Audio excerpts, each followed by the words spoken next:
Že 28. leto s tradicionalnim koncertom Vlado Kreslin svojo številno muzikantsko karavano navdušuje mnogoštevilno občinstvo. Na letošnjem koncertu z naslovom Kreslinovanje je bilo zopet veličastno.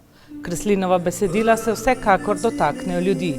Identificirajo se z njegovim občutenjem sveta. Vlado, Kreslinovanje, tradicionalni koncerti decembrski v Ljubljani, kaj prinašajo tokrat? Ja, del tradicije, del novega, del klasičnega repertoara, del presenetljivega. Skratka, predstavili smo novo ploščo, novi CD, ki se imenuje Kaj naj ti prinesem, draga. Zaigrali smo nekaj pesmi iz njega. Imeli smo pa precej nenavadne goste.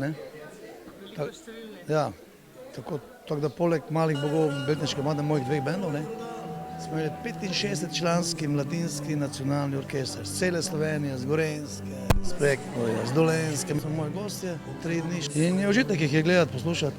To se mi zdi zelo fajn. Ko je tvoj oče se vrnil od Soče, ena od tistih noči je bila kot zadnja deviza, je varjena veza, komu karta ni šla. Na koncertih ustvari neko posebno energijo, zaradi katerega imamo radi. 28 let je to. To je bil danes 90. koncert, po mojem, ker ponavadi so 3. Ptič poje, se veste, dokler ga kdo posluša. Kaj nam bo prineslo prihodnje leto, kaj si želite? Ja, zdravje, kaj pa če se drugo želeti. Za drugo lahko skoraj sam malo poskrbim.